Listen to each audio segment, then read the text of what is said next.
भावना को छूता था, उनके भीतर के रक्षक को जगाता था। वो लगती कोमल, निर्दोष, जैसे कोई जिसे बचाया जाना चाहिए। पर फिर दूसरा चेहरा अचानक झलक जाता। वो नजरों की चंचलता, नृत्य में वो जंगली ऊर्जा, हंसी में छुपा वो फरेब, एक क्षण में मासूम और अगले ही क्षण मोहक और रहस्यमय। ये विरोधाभास, यही उनका सबसे बड़ा हथियार था। हर पुरुष जो कभी उनके करीब आया, वो रातों को जाग कर सोचता, आखिर वो है क्या? एक पहेली, एक रहस्य, एक नशा। जो भी पुरुष उन्हें चाहता, उसे यही लगता, मैं उन्हें समझ लूंगा। पर वो कभी किसी को पूरी तरह समझ नहीं आने देती थी, और शायद यही था उनका असली जादू। उनकी नजदीकियां कभी पूरी नहीं होती थी, वो हमेशा थोड़ा दूर रहती थी, इतनी दूर कि मन उन्हें और चाहता रहे, इतनी करीब कि दिल बेकाबू हो जाए, पर कभी इतनी नहीं कि वो पूरी तरह मिल जाए। वो हर पुरुष के भीतर की तलाश का प्रतिबिंब बन जाती। कोई उनमें देवी देखता, कोई शैतानी चाल, और कोई खोया हुआ प्रेम। वो बन जाती जो आप ढूंढ रहे थे, पर सिर्फ दिखने भर के लिए। कभी पूरी नहीं, कभी सच्ची नहीं, पर हमेशा यादगार। और इस खेल में वो थी मास्टर। उनकी हर हरकत एक कैलकुलेटेड इफेक्ट होती थी, जैसे चेटो दे कोप्पे में उनका वो सस्पेंस से भरा प्रवेश, जहां वो सबसे अंत में आई और पूरी सभा का ध्यान एक क्षण में अपनी ओर खींच लिया। कुछ सेकंड्स, पर उन सेकंड्स ने दिलों में तूफान भर दिया। मैडम रेकामिये सिर्फ एक औरत नहीं थी, वो एक भावना थी,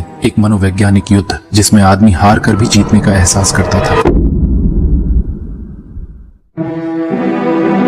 प्रलोभन की असली प्रक्रिया सिर्फ खूबसूरती दिखाने से पूरी नहीं होती, क्योंकि जो चीज सिर्फ दिखती है वो जल्दी भूल भी जाती है। एक मासूम चेहरा, एक मनमोहक मुस्कान या चुलबुली शरारतें, ये सब किसी का ध्यान तो खींच सकती हैं, पर उनका दिल नहीं बांध सकती, क्योंकि ध्यान क्षणिक होता है, पर आकर्षण अगर गहराई से उभरे तो वो आदमी की आत्मा को जकड़ लेता है। अगर तुम चाहते हो कि कोई इंसान तुम्हारे बारे में सोचना बंद न कर पाए, तो उसे सिर्फ अपने चेहरे का नहीं, अपने रहस्य का दीवाना बनाओ। तुम्हारा व्यवहार इतना सरल ना हो कि वो तुम्हें एक हफ्ते में समझ ले। तुम्हारे भीतर एक ऐसी जटिलता होनी चाहिए जिसका हर नया चेहरा एक नई पहेली जैसा लगे। तुम एक रहस्य हो, अधूरा, अलभ्य, एक ऐसा वादा जो कहता है अगर मुझे पूरी तरह पा लिया जाए तो वो सुख मिलेगा जो कभी किसी ने नहीं चखा। और यही सोच धीरे धीरे उस इंसान की कल्पना को खा जाती है। अब वो तुम्हारे बारे में सपने देखने लगता है। अब वो तुम्हारी नजरों में छिपे संकेतों को समझने की कोशिश करता है। अब वो अपने दिल से लड़ नहीं सकता, और यहीं से शुरू होता है फिसलता हुआ रास्ता। एक बार वो कल्पना की गिरफ्त में आया तो अब वो खुद को रोक नहीं पाएगा। वो गिरता जाएगा धीरे धीरे, पर पूरी तरह। सच्चा प्रलोभन कभी सामने से नहीं आता, वो कल्पना में उतरता है, और कल्पना वही करती है जो हकीकत कभी नहीं कर सकती।